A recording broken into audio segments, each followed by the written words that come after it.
Hello everyone, चलिए हम लोग स्टार्ट करने जा रहे हैं पेरियोडिक टेबल का नेक्स्ट टॉपिक, जिसमें हमने हमने अभी तक क्लासिफिकेशन, ब्लॉक क्लासिफिकेशन तक हमने बता दिया था।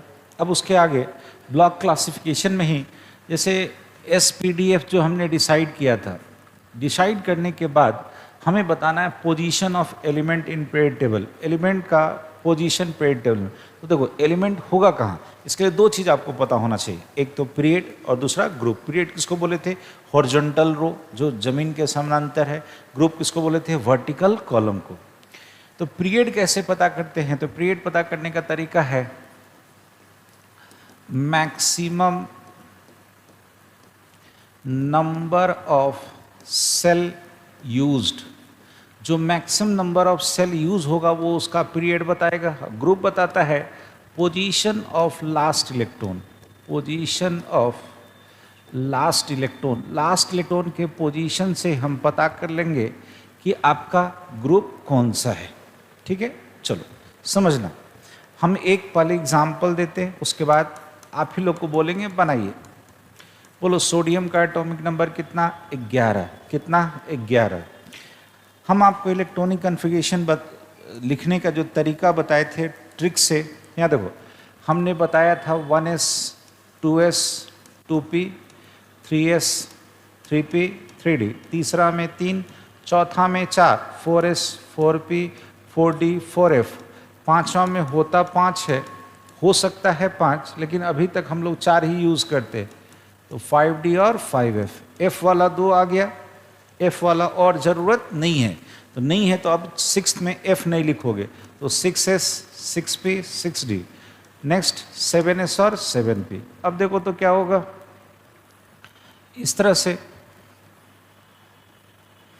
इलेक्ट्रॉन्स भरता है। ये हम आपको पीछे बता चुके हैं, बस यहाँ पे चूंकि इसका काम है इसलिए हम आपको बताएंगे, इसलिए हम इसको लिख दिए। सबसे पहले इलेक्ट्रॉन कहाँ जाएगा? 1s में, 1s भर जाएगा, तब 2s, तब 2p, तब 3s, तब 3p, 3p के बाद देखो 4s। ये एनर्जी के बेसिस पे है, ठीक है, ये हम पीछे एक बार आपको समझा चुके हैं। चलिए अब बोलो, मेरे पास सोडियम का एटॉमिक नंबर 11 है, तो मेरे पास 11 इलेक्ट्रॉन है। हमें पता है कि s में मैक्सिमम कितना जा सकता है? 2, p में कितना जा सकता है? 6, d में मैक्सिमम कितना जा सकता है? 10, और f में मैक्सिमम कितना जा सकता है? 14। इसी के बेसिस पर हम यहाँ पे इलेक्ट्रॉन्स भरेंगे। बोलो सबसे पहले कहाँ जाएगा? देख के बोलो 1s2, उसके बाद 2s2, उसके बाद 2p6, यहाँ तक 10 हो गया। तो सोडियम में 11 था, मेरे पास 10 यूज़ हो गया 2p में। 2p के बाद बोलो 3s, तो 3s में एक इलेक्ट्रॉन और गया, तो 3s1। अब आप बताओ कि यहाँ पे जब पीरियड की बात करोगे, देन पीरियड की बात करोगे, तो एक बार लिखिए फिर से। हमने क्या कहा? Maximum number of cell used, maximum number of shell जो यूज हो रहा था उसको चेक किया गया। तो चेक करो जी, सबसे बड़ा सेल यहाँ पे पहला, दूसरा और तीसरा, तो सबसे बड़ा सेल कौन यूज हुआ? 3rd, तो ये हो जाएगा 3rd पीरियड का मेंबर। यानी इसका पीरियड कौन सा आ गया? 3rd। इसका पीरियड कौन सा आ गया? 3rd। नेक्स्ट बताओ, अब हमें बताना है ग्रुप। क्या बताना है जी? ग्रुप। ग्रुप फिर से बोलो, position of last electron, position of last electron. तो लास्ट इलेक्ट्रॉन देख के बताओ कहाँ पे है? गया है S1 में। कहाँ गया है? S1 में। इसको ऐसे लिखो S1 में, यानी अब कहोगे ये होगा first group of S block, first group of S block. बोलो S ब्लॉक का फर्स्ट ग्रुप कौन होता है? ग्रुप 1।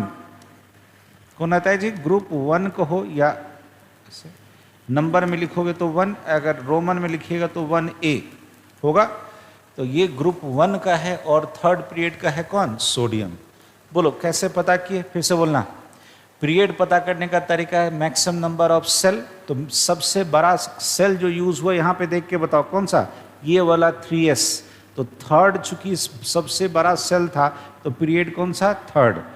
ग्रुप क्या बोले? Position of last electron. Last electron बोलो S1, S1 यानी first group of S block. Check करो थोड़ा सा, हमने जो आपको बता रखा है पेरियोडिक टेबल में, यहाँ देखो हमने जो ये आपको बता रखा है, यहाँ देखो ये वाला 2s होता था, ये बीच में जो 10 होता था ये डी होता था, और लास्ट में ये जो 6 है ये इसको क्या कहते थे, पी ब्लॉक। क्या बोलते थे जी, पी ब्लॉक।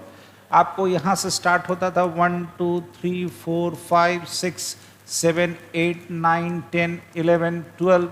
यहाँ पी ब्लॉक कहाँ से, 13 14 15 16 17 और 18। नीचे वाला ये जो दो है, ये जो दो सीरीज है, एक लैंथेनाइट और दूसरा एक्टिनाइट, ये दोनों कौन सा है, ए ब्लॉक। तो बोलो एस का पहला कौन है, एस का पहला कौन है, ग्रुप 1। कौन सा है, ग्रुप 1। ये क्लियर हो गया। तो आपको सबसे पहले नजर आया यहाँ जो सोडियम आपका था वो सोडियम, ये जो सोडियम आपका था ये सोडियम किस ग्रुप का मिला, ग्रुप 1 का। किसका, ग्रुप 1 का। आई थिंक ये क्लियर हो गया। चलिए थोड़ा सा छोटा कर दे, एक क्वेश्चन यहाँ पे और आपको हम बता देते हैं। चलो जी नेक्स्ट। अब लेते हैं, जैसे मान लो क्लोरीन ले लिया। क्लोरीन का एटॉमिक नंबर कितना होता है, 17। तो जिन्हें रोक करके बनाना है बना लो, इसका पोजीशन निकालो, या फिर हम आपको बता देते हैं। यहाँ देखो, सबसे पहले इलेक्ट्रॉनिक कन्फिग्रेशन लिखो। मेरे पास इलेक्ट्रॉन है कितना, 17। बोलो वहाँ सबसे पहले इलेक्ट्रॉन 1s2 2s2 2p6, यहाँ तक 10 हो गया। 2p के बाद बोलो 3s2। तो 10 और 2 12, मेरे पास 12 इलेक्ट्रॉन, 12 इलेक्ट्रॉन खत्म हो गया और कितना बचा, 5। बोलो 3s के बाद कहाँ जाएगा, 3p में। कहाँ जाएगा, 3p। 5 ही इलेक्ट्रॉन बचा है, तो ये हो गया मेरा 3p5। 3p5। अब बताओ पीरियड हमने क्या बोला, maximum number of cell use. तो सबसे बड़ा सेल यहाँ देखो थर्ड सेल है। कौन सा है, थर्ड सेल। यहाँ पे भी 3 3 है, यानी थर्ड सेल यूज हुआ है, यानी थर्ड पीरियड का मेंबर होगा। अब आ जाओ ग्रुप। ग्रुप की बात करोगे तो यहाँ देखो पोजीशन ऑफ लास्ट इलेक्ट्रॉन यहाँ कहाँ पे है, P5 में। कहाँ पे है, P5 में। तो P5 यानी fifth group of P block, इसको लिखने का कोशिश करो, fifth group of P block. हम तो अभी आपको बता देते हैं, समझाना आप अभी है मेरे को। ग्रुप हो जाएगा 17। कैसे, कितना हो जाएगा, 17। देखो कैसे, फिर से चलो वहाँ पे वापस। यहाँ देखो ये वाला, यहाँ देखो एस डी था और तब पी था। पी का कितना था, 5वां। तो पी का 5वां, पहला दूसरा तीसरा चौथा पांचवां, कितना है, 17। कहोगे सर आप तो बता दिए, मैं कैसे सोच पाऊँ तुरंत, पी का 5वां 17 कैसे होगा। बोलो एस का कितना है, 2, डी का कितना है, 10, और पी में कितना था, 5। जोड़ो सबको, 2 10 12 और 5 17। कैसे आया, फिर से बोलो, एस का 2, डी का 10 और पी का 5। चलो वहां पे चलते हैं जहां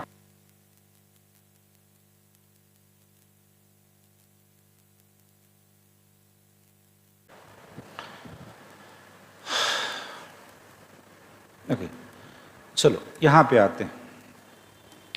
फिर से देखो हमने कैसे बोला, ग्रुप 17 आप कैसे डिसाइड करोगे। यहाँ देखो, ये अगर नहीं सोच पाओगे तो मेरे साथ सोचो। बोलो एस वाला कितना, 2, 10 कौन सा, डी वाला, और पी वाला कितना, 5। सबको जोड़ दो, 2 10 12 और 5 17। तो ये कौन हो गया, 17th ग्रुप।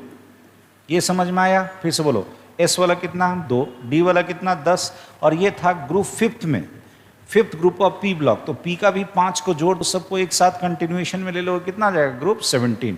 तो इस तरह से हम पोजीशन निकालते हैं एलिमेंट का। चलो एक दो क्वेश्चन और देता हूं। जैसे मान लो आपका एलिमेंट है आयरन। आयरन का एटॉमिक नंबर है 26। क्या है जी, 26। हम इसको बार बार हर स्लाइड पे इसको जानबूझ के लिख के रखेंगे ताकि आप यहाँ पे बता सको कि इलेक्ट्रॉन कहाँ से, मतलब इलेक्ट्रॉन्स किस सीक्वेंस में इंटर करता है। तो बोलो सबसे पहले इलेक्ट्रॉन कहाँ जाएगा, 1s में। बोलते जाना 1s2 2s2 2p6 3s2 3p6 4s2 3d10। यहाँ देखो 4s2 के बाद 3d10 होता, लेकिन गौर से देख मेरे पास यहाँ तक जब आओगे तो 20 इलेक्ट्रॉन हो गया। कैसे, यहाँ देख 10 12 6 18 और 2 20। 20 के बाद आपके पास बचा कितना, 6। तो यहाँ पे 3d10 में आपको 10 नहीं आके कितना आएगा, 6। क्योंकि सारा इलेक्ट्रॉन तो खत्म हो गया, मेरे पास 26 ही था, तो लास्ट में कितना आ गया 3d10 नहीं 3d6। ये क्लियर है? पहले कन्फिग्रेशन लिख लो। अब बोलो पीरियड जो यहाँ पे मैक्सिमम यूज होगा, तो बोलो मैक्सिमम नंबर ऑफ पीरियड कौन सा यूज हुआ है? फोर्थ, थर्ड नहीं, थर्ड तो लास्ट में यहाँ से देखो 4s यूज होने के बाद ना थर्ड में गया था, तो सबसे बड़ा जो सेल का संख्या यूज हुआ कौन सा? फोर्थ वाला। कौन सा? फोर्थ वाला। तो ये होगा फोर्थ पीरियड का मेंबर। अब आ जाओ ग्रुप की बात करो, तो ये है ग्रुप मेरा D6, यानी कहोगे ये sixth group of D block. D block का सिक्स्थ ग्रुप है, तो सिक्स्थ ग्रुप है डी ब्लॉक का। आप ही बताओ, डी ब्लॉक का सिक्स्थ ग्रुप है, इसका मतलब ये होगा ग्रुप 8। ये कौन होगा जी? ग्रुप 8। बोलोगे हम कैसे सोचे? सोचो मेरे साथ। हमें पता है एस वाला कितना 2 और ये डी वाला है कितना 6 है डी वाला, तो टोटल ग्रुप का संख्या कितना हो गया 8। तो ये कभी कंफ्यूज नहीं करना, ये कभी भी कंफ्यूज नहीं करना, ठीक है। इसी तरह आपके एनसीईआरटी में एक एलिमेंट दिया गया है 114। ये एनसीईआरटी का क्वेश्चन है कि 114 का आपको पोजीशन बताना है कि वो पीरियड टेबल में कहाँ होगा। हम आपको कुछ एक चीज़ इसमें याद करा देते हैं, सुनना। देखो होता क्या है, जब आप इसको भरना शुरू करोगे तो सुनना, ये 2p जब भर जाएगा, ये जो 2p भरेगा तो आपका इलेक्ट्रॉन लगेगा 10। जब आपका ये 4s भर जाएगा, 4s भर जाएगा तो लगेगा 20, टोटल 20 इलेक्ट्रॉन चाहिए। 3d ऐसे ही भर दोगे, 3d को भर दोगे तो यहाँ पे लगेगा 30। थोड़ा सा हम इसको इधर कर लेते हैं, इस पूरे को हम इधर कर लेते हैं, ऊपर कर लेते हैं। चलो ध्यान देना,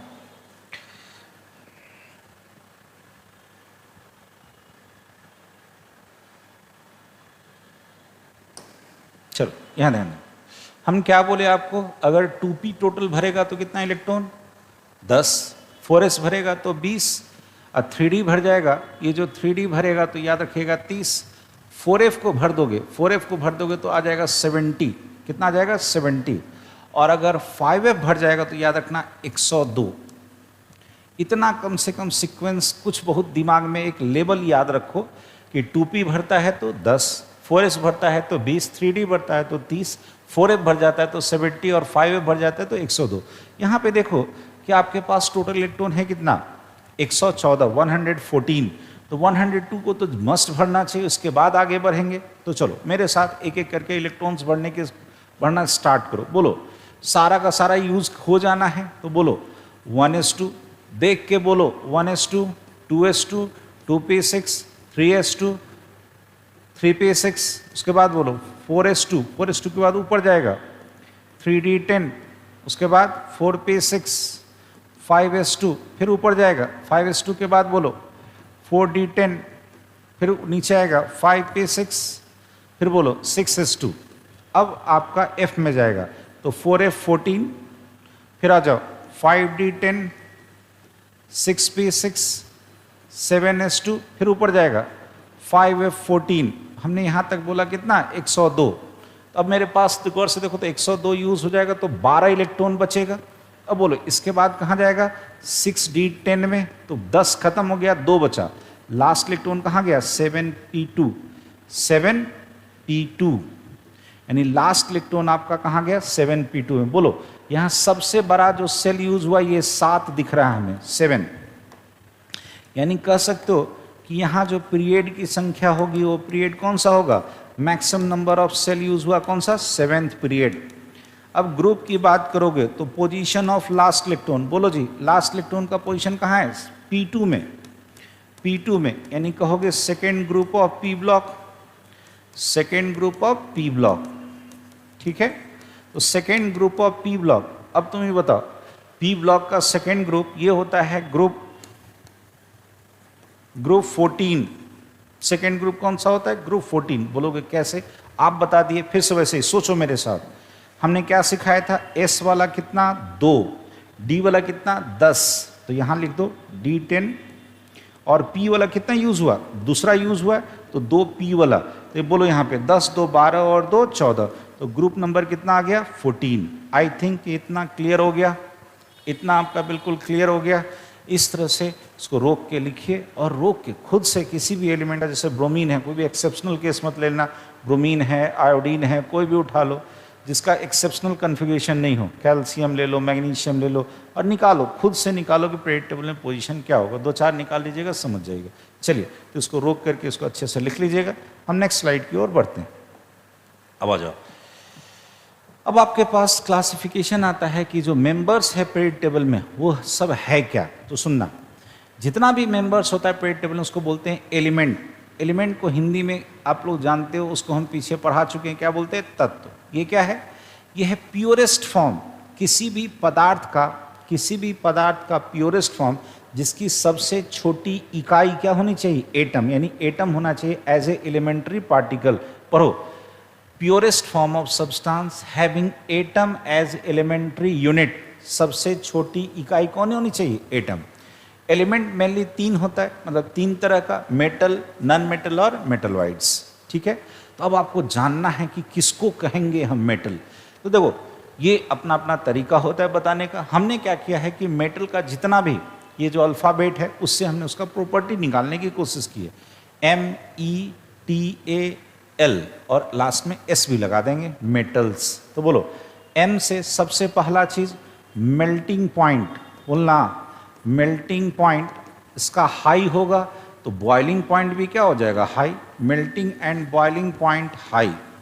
तो पहला M से क्या मिला, बोलो, एलिमेंट को 3 हिस्से में बांटे, मेटल। मेटल का जो M जो अल्फ़ाबेट लिखे उसे क्या बोले, मेल्टिंग पॉइंट, और बॉइलिंग पॉइंट क्या होगा उसका, हाई। दूसरा हमने बोला मैलिएबल, इसमें एक प्रॉपर्टी होता है मैलिएबल। सुनना, मैलिएबल का मतलब समझना, कोई भी ऐसा सब्सटेंस जिसको आप चोट लगा करके, मतलब उस पर पीट करके उसका सीट बना सको, जैसे देखते हो ना एल्युमिनियम सीट, आयरन का सीट, जो सीट देखते हो मेटालिक सीट देखते हो, इसी प्रॉपर्टी के कारण बनता है, जिसको प्रॉपर्टी का क्या नाम है, मैलिएबल। क्या नाम है, मैलिएबल। तो मैलिएबल मतलब समझना, कन्वर्टेड इनटू सीट, जिसको हम सीट बना सकें। ठीक है, नेक्स्ट आ जाओ, ई से बोलना। हमने आपको बताया इसमें सबसे बड़ा प्रॉपर्टी होता है इलेक्ट्रॉन देने का, तो इलेक्ट्रॉन डोनर, और जब इलेक्ट्रॉन दे देगा तो इस पर कैसा चार्ज आएगा, प्लस। इसको बोलते हैं इलेक्ट्रोपॉजिटिव। क्या बोलते हैं, इलेक्ट्रोपॉजिटिव। अब बोलना, इलेक्ट्रॉन डोनर है, इलेक्ट्रोपॉजिटिव करेक्टर आ गया।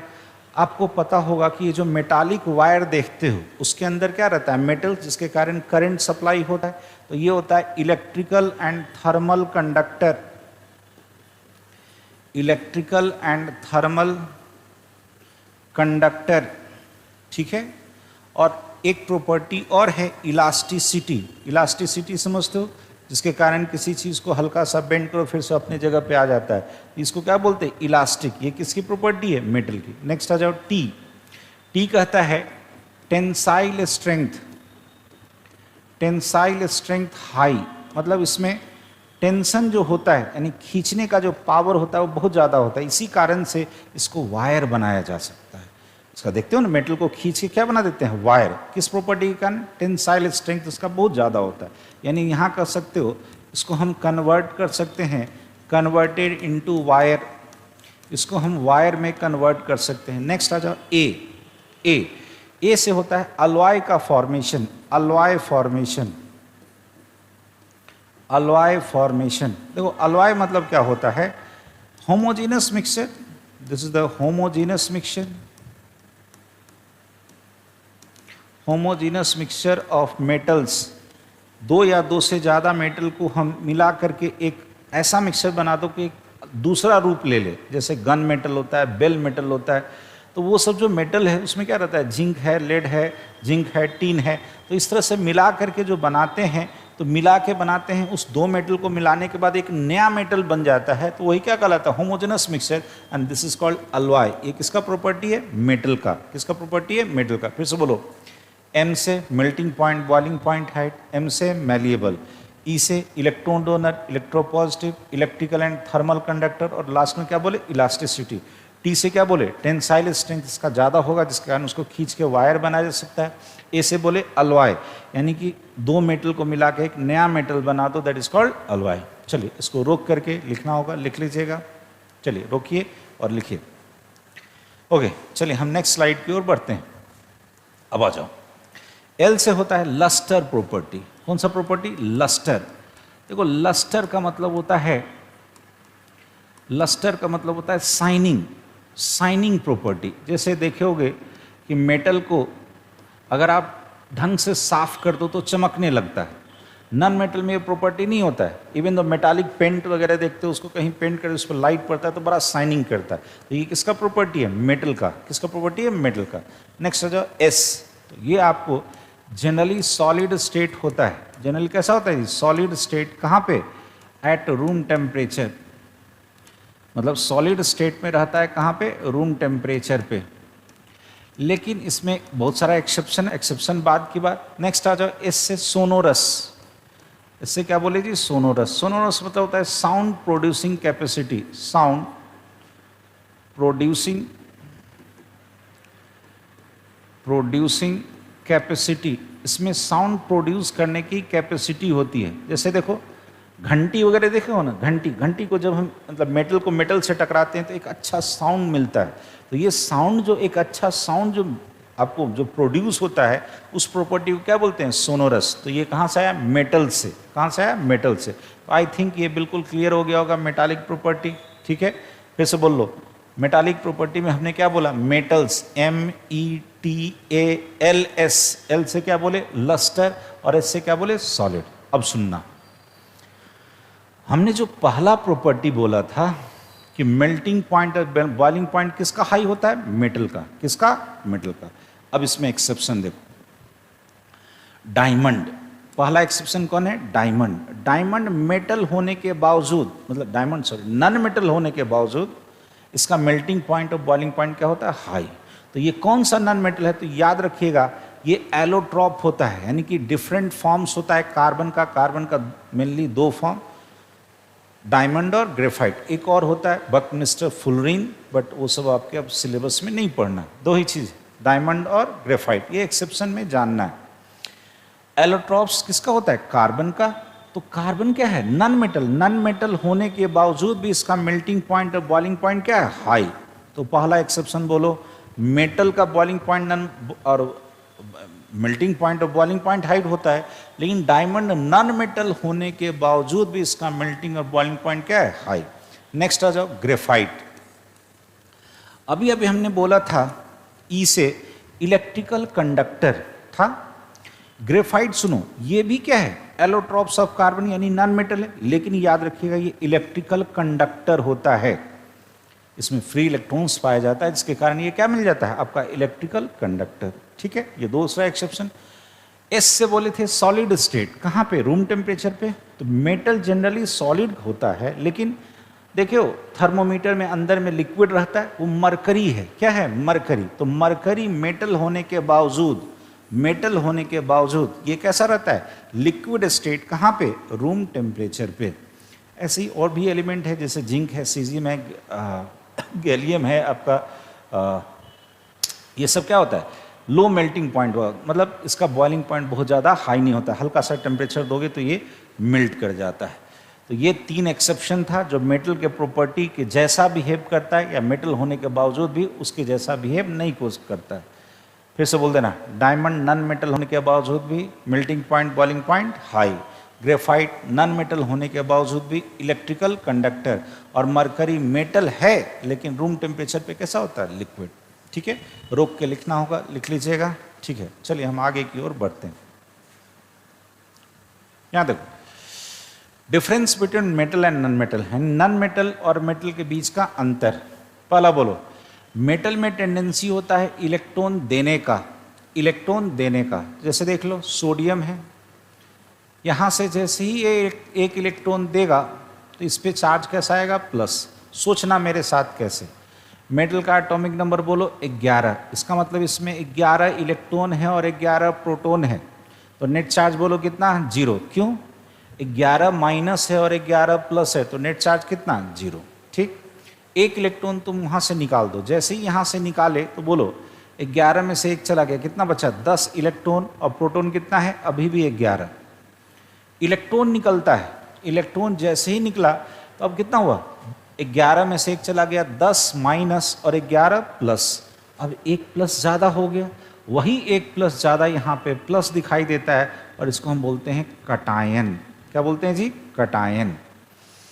फिर से बोलना, मेटल में कौन सा टेंडेंसी? इलेक्ट्रॉन देने का। तो इलेक्ट्रॉन दिया तो क्या बनाया? कटायन। इसीलिए मेटल को बोलते हैं मेटल्स आर इलेक्ट्रोपॉजिटिव। ये क्या होता है जी? इलेक्ट्रोपॉजिटिव। इलेक्ट्रोपॉजिटिव होगा तो कहोगे सो इट फॉर्म्स कटायन। ये क्या बना लेता है? कटायन। इतना क्लियर है? इतना क्लियर है? चलो आगे की ओर बढ़ते हैं। नॉन मेटल में टेंडेंसी होता है इलेक्ट्रॉन लेने का, एक्सेप्ट करने का, गेन करने का टेंडेंसी होता है। फिर से बोलना, मेटल में इलेक्ट्रॉन देने का, तो नॉन मेटल में इलेक्ट्रॉन लेने का। समझना है इसको एग्जाम्पल से, एग्जाम्पल से समझना। जैसे मान लो आपका क्लोरीन है, इसको तुम 1 इलेक्ट्रॉन दे दोगे तो ये बना लेगा Cl माइनस। देखो कैसे, इसका एटॉमिक नंबर होता है 17। बोलना मेरे साथ, अगर 17 है तो इसमें 17 इलेक्ट्रॉन और 17 प्रोटॉन होगा। तो बोलो जितना प्लस है उतना ही माइनस है, टोटल चार्ज कितना? 0। अब मेरे साथ बोलो, 17 इलेक्ट्रॉन था, 1 इलेक्ट्रॉन आ गया, टोटल कितना हो गया? 18। टोटल कितना हो गया? 18। अब यहाँ 18 इलेक्ट्रॉन हो गया, प्रोटॉन अभी भी कितना है? 17। बोलना मेरे साथ, 18 माइनस और 17 प्लस, 18 माइनस और 17 प्लस, 1 माइनस ज़्यादा हो गया, यानी ये बन गया अनायन। क्या बन गया? अनायन। यानी कहोगे metals are, sorry non metals are, ये जो आपका नॉन मेटल है, कहोगे नॉन मेटल्स आर इलेक्ट्रोनिगेटिव। ये कैसा होता है जी? Electronegative. Electronegative, so it forms anion. ये आपका बनाता है अनायन। चलो फिर से समझना, मेटल में कौन सा टेंडेंसी? इलेक्ट्रॉन देने का, देगा तो कैसा चार्ज बना? कटायन, इसलिए इसको क्या बोले? इलेक्ट्रोपॉजिटिव। नॉन मेटल में कौन सा टेंडेंसी? इलेक्ट्रॉन लेने का, लेगा तो क्या बनाएगा? अनायन, तो इसको क्या बोले? इलेक्ट्रोनिगेटिव। आई थिंक ये दो पॉइंट दोनों का क्लियर हो गया होगा। अब सुनना, मेटल में टेंडेंसी होता है इलेक्ट्रॉन देने का, डोनेट इलेक्ट्रॉन्स, एक इस कारण से इसको बोलते हैं रिड्यूसिंग एजेंट। और नॉन मेटल में टेंडेंसी होता है इलेक्ट्रॉन लेने का, इस कारण से इसको बोलते हैं ऑक्सीडाइजिंग एजेंट। नहीं समझ में आता है? समझना मेरे साथ। जैसे इसी को हम यहाँ पे दिखाने की कोशिश करते हैं। देखो इसी को देख लो,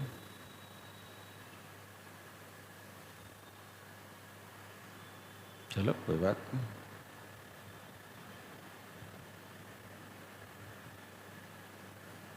ठीक है,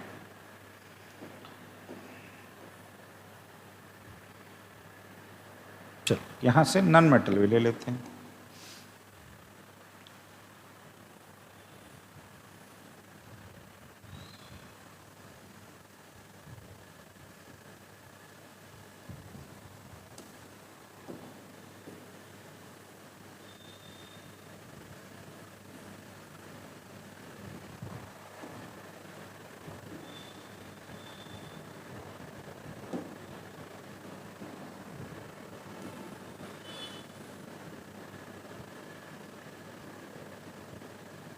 चलो ध्यान देना, जैसे ये मेटल था, या को मेटल में चार्ज क्या हो रहा है? बढ़ रहा है।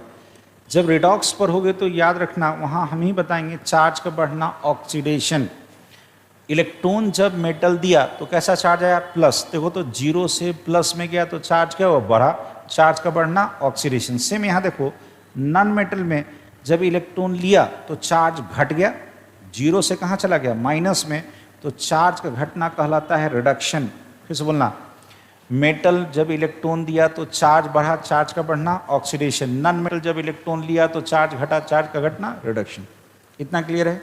अब सुनना, एकदम ढंग से समझना इस चीज़ को।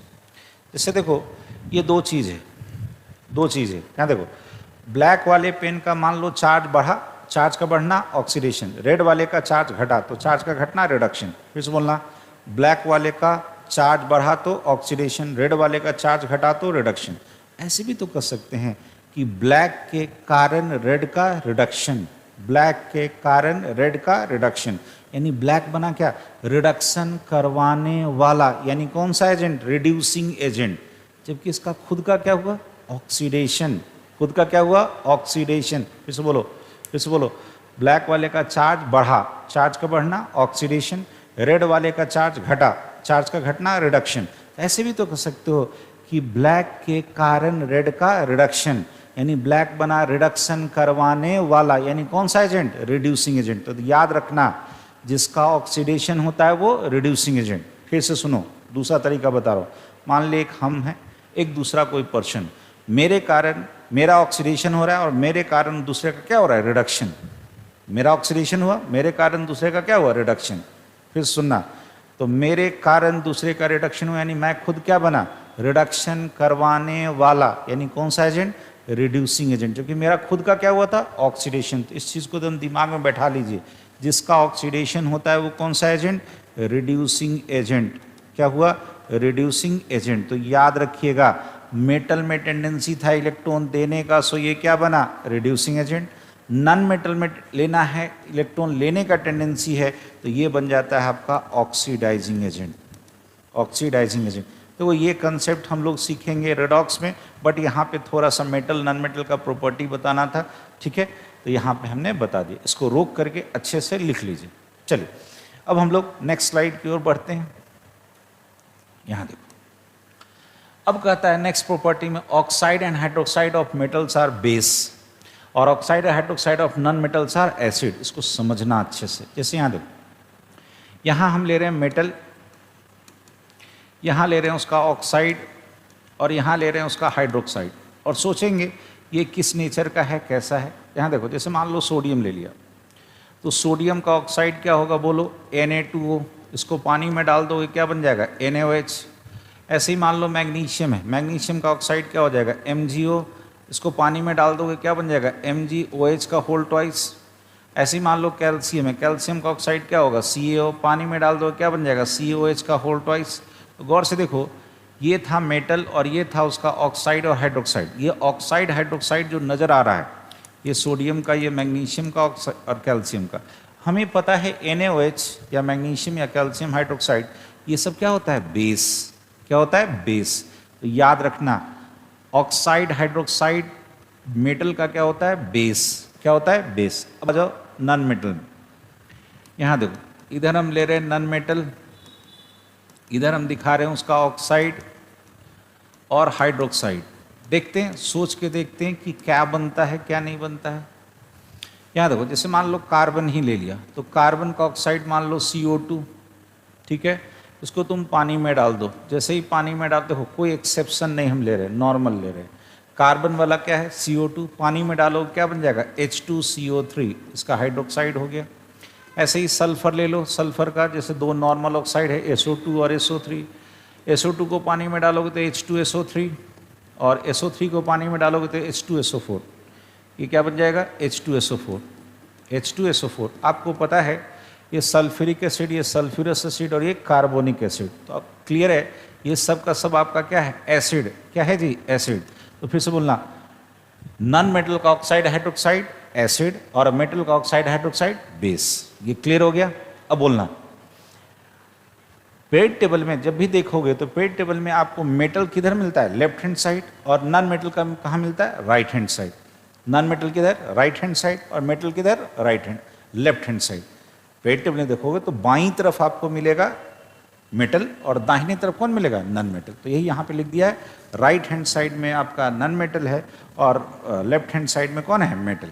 ठीक है, इसको देखिएगा, थोड़ा सा मैं इसको ऊपर कर लेता हूँ।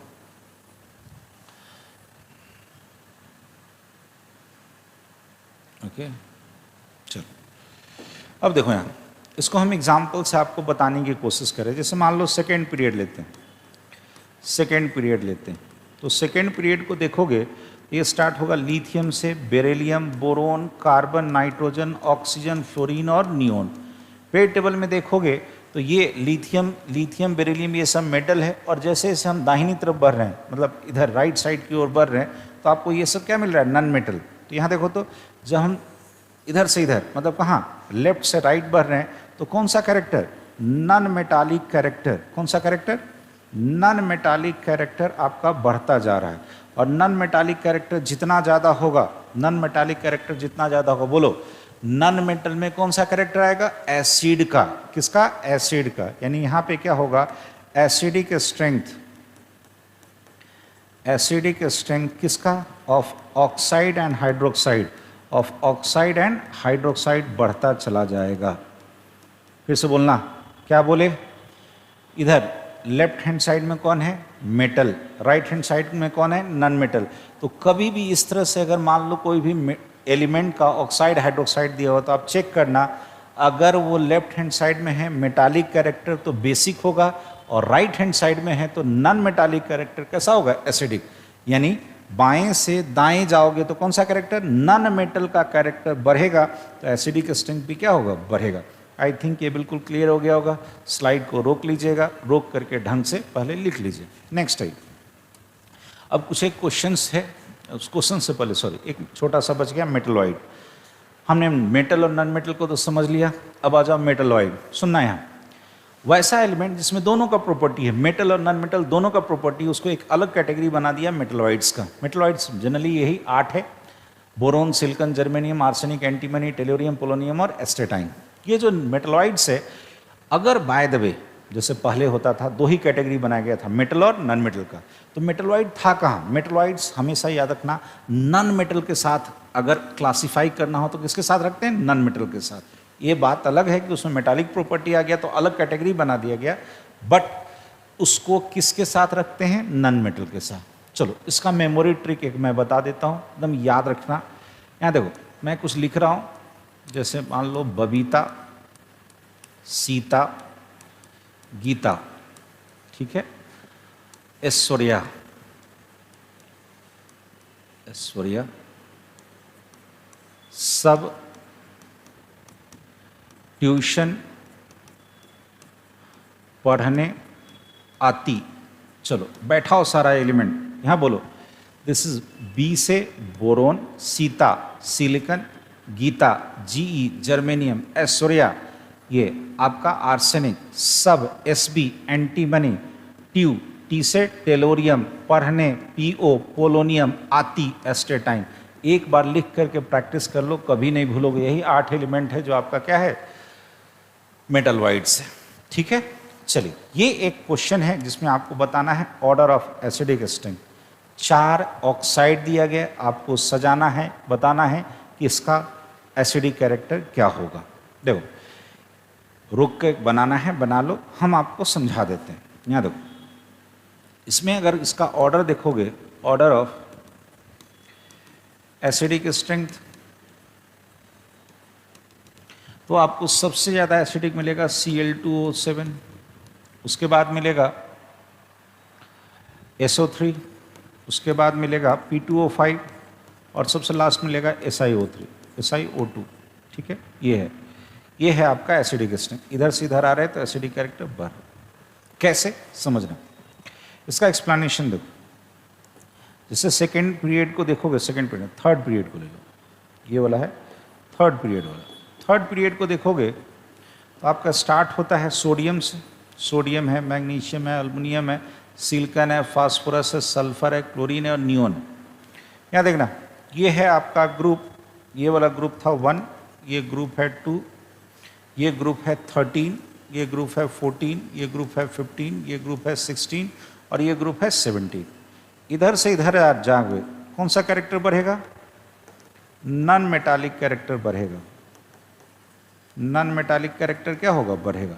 अभी अभी आपने सीखा था, जितना ज़्यादा नॉन मेटालिक कैरेक्टर होगा उसका ऑक्साइड और हाइड्रोक्साइड क्या होता है, एसिडिक। तो बोलो यहाँ पे है ग्रुप 17 वाला है, ये ग्रुप 16 वाला, ये ग्रुप 15 वाला और ये ग्रुप 14 वाला। चेक करो, silicon, phosphorus, sulphur, chlorine, silicon, phosphorus, sulphur, chlorine, बाएं से दाएं जा रहे हैं। जैसे जैसे बढ़ोगे क्या नजर आया, नॉन मेटालिक कैरेक्टर बढ़ रहा है। तो नॉन मेटालिक कैरेक्टर किसका, मतलब एलिमेंट का बढ़ेगा, जैसे जैसे नॉन मेटालिक कैरेक्टर बढ़ेगा तो ये जो ऑक्साइड हाइड्रोक्साइड है उसका एसिडिक स्ट्रेंथ, कौन सा स्ट्रेंथ जी? Acidic strength, acidic strength of oxide और हाइड्रोक्साइड ये भी क्या करेगा? इंक्रीज कर जाएगा। आई थिंक ये बिल्कुल क्लियर हो गया। आज के बाद ये सब छोटा छोटा क्वेश्चन आपसे गलती नहीं होना चाहिए, ठीक है? रोक के लिखना है, लिख लीजिए। मैं नेक्स्ट स्लाइड की ओर बढ़ता हूँ। चलिए, अच्छा क्वेश्चन है, आपका पूछा गया क्वेश्चन है, इसको बनाइए। ऑर्डर ऑफ एसिडिक स्ट्रेंथ, रोक करके सोचिए क्या होगा क्या नहीं होगा। अब मैं आपको बताता हूँ। यहाँ देखो, पहले इसको एक्सप्लेनेशन ही समझो। होता क्या है, ये जो CO2 है ये नॉन मेटल का ऑक्साइड है। कैसा ऑक्साइड है जी? नॉन मेटल का। और नॉन मेटल का ऑक्साइड होता है एसिडिक। कैसा होता है जी? एसिडिक, ठीक है? H2O याद रखिएगा, ये न्यूट्रल ऑक्साइड होता है। कैसा होता है जी? न्यूट्रल ऑक्साइड, ठीक है? और ये जो दो मेटल है CuO और ये CaO, एक है CaO कैल्शियम ऑक्साइड, तो ये मेरा मेटालिक ऑक्साइड। और मेटल का ऑक्साइड कैसा होता है? बेसिक। कैसा होता है जी? Basic, basic oxide. अब इसमें से भी देखो कि किस में मेटल कैरेक्टर ज़्यादा है, तो यहाँ दोनों में बोलो। ये आपको ग्रुप 2 का मेंबर है और ये वाला ग्रुप 11 का मेंबर है। तो यहाँ देख, जो ग्रुप 2 है वो बाईं तरफ है एकदम, तो इसमें क्या होगा? मेटालिक कैरेक्टर ज़्यादा होगा। तो कहोगे as metallic character of calcium is more than copper, so calcium oxide is more basic than कौन होगा? Copper oxide. अब बोलो, हमें एसिडिक स्ट्रेंथ में बताना था, तो बोलो सबसे ज़्यादा एसिडिक कौन होगा? CO2। तो यहाँ पे आप लिख सकते हो order of acidic strength. Acidic strength की बात करोगे तो बताओ जी, सबसे ज़्यादा एसिडिक कौन? CO2। सबसे ज़्यादा एसिडिक कौन? CO2। क्यों? क्योंकि नॉन मेटल का ऑक्साइड है। उसके बाद देखो, ये तो दोनों बेसिक हो गया। अब कौन आएगा? H2O। क्यों? क्योंकि ये न्यूट्रल है। अब बोलो, कॉपर और कैल्शियम में मेटालिक कैरेक्टर ज़्यादा है, तो ये तो ज़्यादा बेसिक हो गया ना। बेसिक हो गया यानी एसिडिक क्या होगा? कम। तो सबसे कम हो जाएगा कौन? CaO। और तब आगे कौन होगा? CO। यानी इधर से इधर जा रहे हैं तो मेरा एसिडिक स्ट्रेंथ क्या हो रहा है? बढ़ रहा है। एकदम फिर से समझ लो, फिर से बोलो। नॉन मेटल है तो नॉन मेटल का ऑक्साइड एसिडिक, तो सबसे ज़्यादा एसिडिक कौन? CO2। ये तो न्यूट्रल है। और ये दोनों कैसा है? मेटल का ऑक्साइड यानी बेसिक है। तो अब सबसे ज़्यादा बेसिक ये होगा, क्योंकि मेटालिक कैरेक्टर ज़्यादा है कैल्शियम का, यानी बेसिक ज़्यादा तो एसिडिक कैरेक्टर सबसे कम। ये क्लियर है? चलो, यहाँ पे नोट में एक छोटा सा चीज़ मैं बता देता हूँ।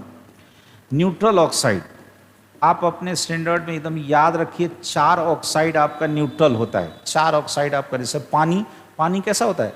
न्यूट्रल होना चाहिए। कैसा होना चाहिए? न्यूट्रल। तो एकदम याद रखो, पानी का फार्मूला कैसे? H2O। H2O का मिलता जुलता भाई बहन याद रखो, जैसे कौन? N2O। तो बोलो फिर से, H2O आपका न्यूट्रल है, H2O का मिलता जुलता कौन? N2O। दूसरा बोलना CO कार्बन मोनोऑक्साइड, ये भी न्यूट्रल होता है, तो CO का मिलता जुलता भाई बहन NO। तो बस यही 4 आपको याद रखने हैं। 4 अगर आप याद रखिएगा आपका काम बन जाएगा। बोलो कौन कौन सा?